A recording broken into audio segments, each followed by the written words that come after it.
एक बार एक छोटी सी बच्ची हाथ में मिट्टी की गुल्लक लिए भागती हुई एक दवाई की दुकान पर गई। वह काफी देर तक वहां पर खड़ी रही, लेकिन दुकानदार का ध्यान उस पर नहीं गया क्योंकि वहां पर काफी भीड़ थी। उसने दुकानदार को कई बार बुलाया, लेकिन दुकानदार का ध्यान उस पर नहीं गया क्योंकि वहां पर भीड़ बहुत थी। फिर इस बच्ची को गुस्सा आया और अपने मिट्टी की गुल्लक को वहीं काउंटर पर जोर से रख दिया। इसके बाद दुकानदार और वहां पर खड़े सभी लोग उस बच्ची की तरफ देखने लगे।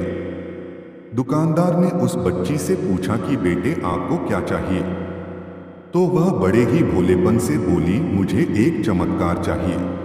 यह सुनकर दुकानदार को कुछ समझ में नहीं आया और ना ही वहां पर खड़े लोगों को कुछ समझ में आया। सभी उसकी तरफ देखने लगे। फिर दुकानदार ने उससे कहा कि बेटे, चमत्कार तो यहां पर नहीं मिलता है।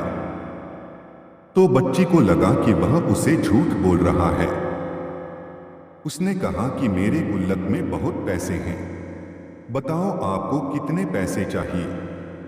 मैं आज यहां से चमत्कार लेकर ही जाऊंगी। तभी काउंटर पर खड़े एक आदमी ने उससे पूछा कि बेटी, क्यों चाहिए तुमको चमत्कार? तब उसे बच्ची ने अपनी कहानी बताई। अभी कुछ दिन पहले मेरे भाई के सर में बहुत तेज दर्द हुआ। मेरे पापा मम्मी उसको हॉस्पिटल ले गए।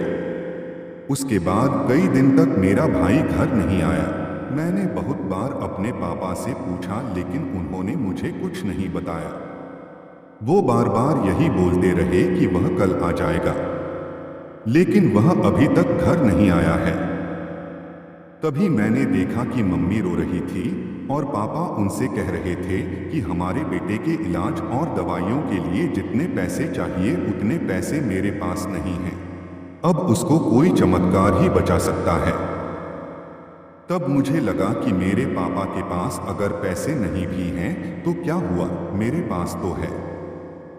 इसलिए मैंने जितने भी पैसे जोड़ रखे थे वह सारे पैसे लेकर मैं इस दवाई की दुकान पर आई हूं ताकि चमत्कार खरीद सकूं।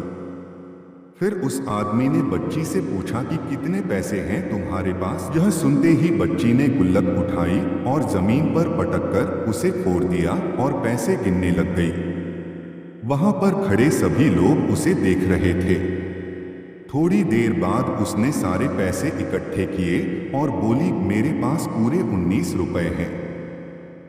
वो जो आदमी वहां पर खड़ा था वह थोड़ा सा मुस्कुराया और बोला कि अरे, तुम्हारे पास तो पूरे पैसे हैं, इतने का ही तो आता है चमत्कार। यह सुनकर वह बच्ची बहुत खुश हो गई और बोली, चलो मैं आपको अपने पापा से मिलवाती हूँ। बाद में पता लगा कि वह आदमी कोई आम आदमी नहीं था, बल्कि एक बहुत बड़ा न्यूरो सर्जन था और उसने सिर्फ 19 रुपए में उसके भाई की सर्जरी कर दी। उसका भाई कुछ दिन बाद ठीक हो करके घर वापस आ गया। फिर कुछ दिन बाद वह बच्ची, उसका भाई, उसके पापा और मम्मी चारों एक साथ बैठे हुए थे और बात कर रहे थे। तभी उसकी मम्मी ने उसके पापा से पूछा कि अब तो बता दो, यह चमत्कार आपने किया कैसे? तब उन्होंने अपनी बेटी की तरफ देखकर कहा, चमत्कार मैं नहीं, इसने किया है। तो यहाँ पर एक बहुत बड़ी सबक है जो हम उस छोटी सी बच्ची से सीख सकते हैं। जिंदगी में कभी कभी ऐसा होता है कि हमको कोई रास्ता नजर नहीं आ रहा होता है और हम लोग हिम्मत हार जाते हैं। तब हमारे अंदर एक बच्चा होता है जो कोशिश करने से कभी पीछे नहीं हटता है।